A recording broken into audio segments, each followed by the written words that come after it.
There is a moment every man has experienced, and almost nobody talks about it honestly. You are in a conversation with a woman. The setting is ordinary.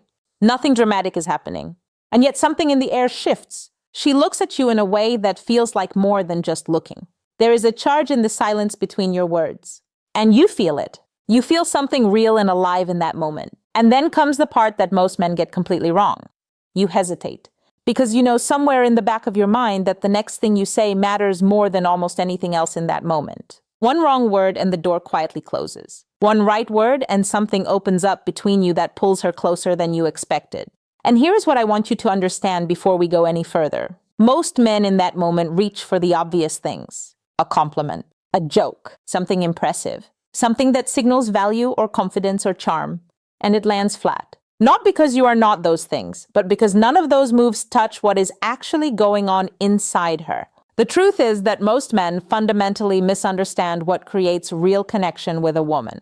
They think it is about looks or status or confidence. And while those things play a role, they are nowhere near the whole picture. The thing that actually changes everything, the thing that separates the men women genuinely open up to from the men they keep at a polite distance, is the ability to ask the right question at the right moment. Today I am going to give you 6 of them. Before I get into the questions themselves, I want to explain something about how a woman's inner world actually works. Because without this context, the questions are just words, and with it, they become something much more powerful. Every woman you will ever meet is carrying an entire interior universe with her. Memories, desires, fears, private dreams, quiet victories, things she has never said out loud to anyone. Things she wants to say but has never been given the right invitation to say. And here is the part that most men completely miss. She is not going to reveal any of that to someone who asks her the same predictable questions every other man asks. Where are you from? What do you do? What are your hobbies? Those questions do not make her feel anything. They do not challenge her imagination or stir her emotions or give her any sense that you are genuinely interested in who she actually is beneath the surface. They just fill silence.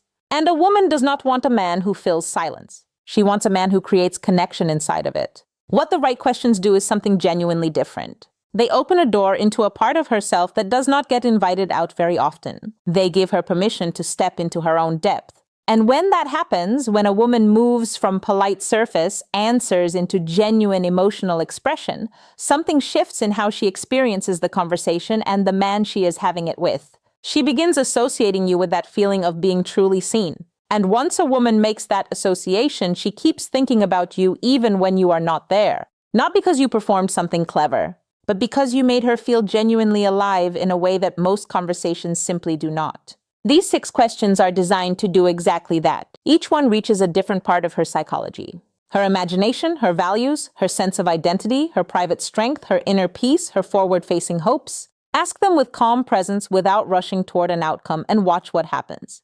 The first question is this: what is something you have always wanted to try but never have? I want you to think about why this question is so much more powerful than it might sound on the surface. Every person is carrying unrealized versions of themselves, parallel lives they have imagined but never lived. Things they have wanted to do or become or experience that for whatever reason have stayed locked inside the imagination. And for most women, nobody ever asks them about those things directly.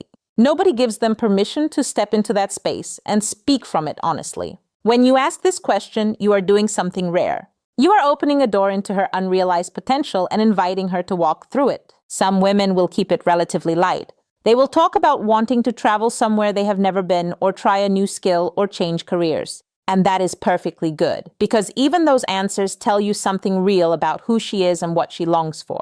But other women, when they feel genuinely safe and genuinely curious about where the question is going, will go somewhere much deeper. They will tell you something they have never quite said out loud to anyone. And in that moment of honest sharing, something happens psychologically that is almost impossible to manufacture any other way. She begins linking you in her mind with the feeling of possibility, with expansion, with the sense that being around you makes her feel more like the version of herself she actually wants to be. That association is the foundation of genuine attraction. And it starts with one honest question asked with genuine curiosity.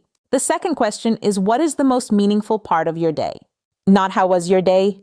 Not what did you do today? Those questions invite a summary. This question invites something entirely different. It asks her to scan her own emotional landscape and identify what actually matters to her. what nourishes her, what she would not want to lose.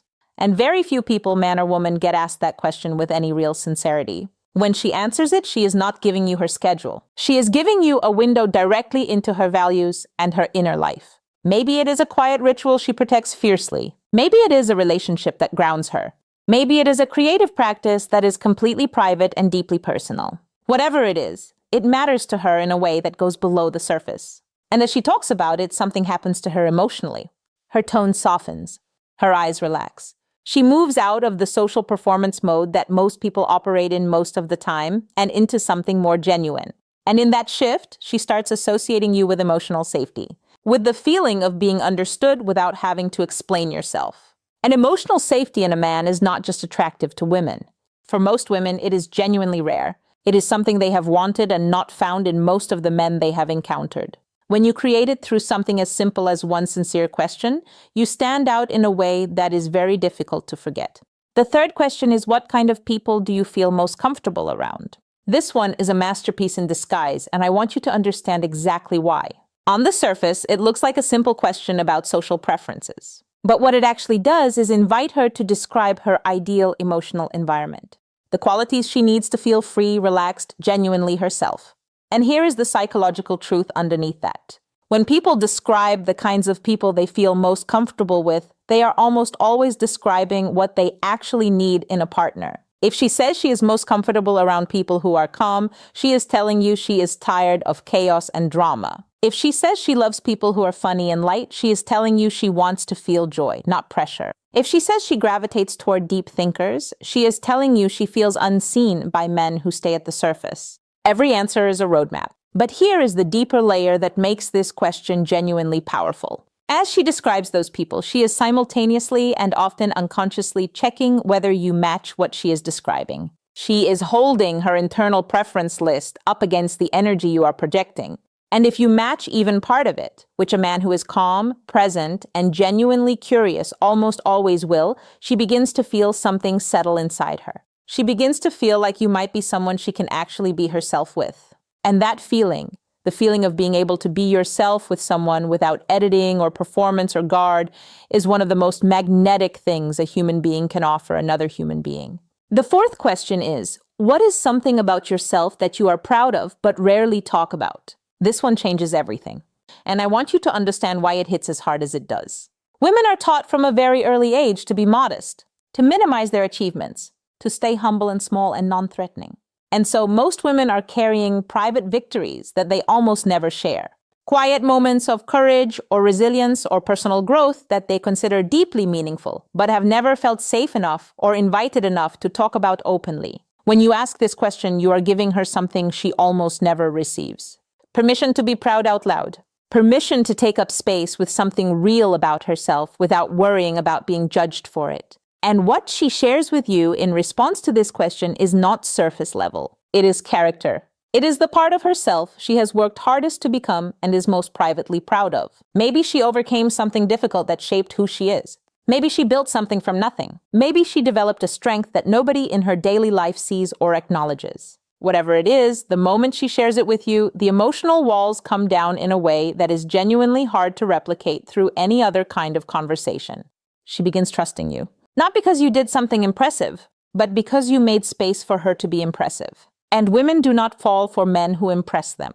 They fall for men who invite their depth to breathe. The fifth question is, what is something that instantly relaxes you or brings you peace? This question touches something that is precious and often underprotected in a woman's life. Peace. Real, genuine, restorative peace. Most women are carrying an extraordinary amount of mental and emotional weight at any given moment. Responsibilities, social dynamics, the constant low-level management of how they are being perceived. And genuine peace, the kind that comes from being completely at rest without any of that noise, is something they protect fiercely when they have it and miss deeply when they do not. When you ask her about it, you are touching her emotional sanctuary. You are asking about the things that center her and restore her and remind her who she is when nothing is demanding anything from her. And as she describes those things, something interesting happens neurologically. She begins to feel the edges of that relaxation in the present moment. The act of describing peace creates a small echo of it, And if she is feeling that quiet ease while she is talking with you, her brain begins making a connection.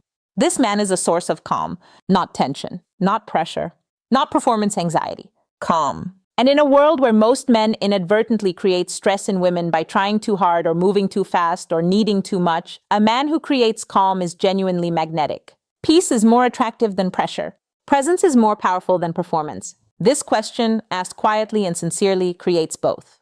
The sixth question is, what is something you are looking forward to in the future?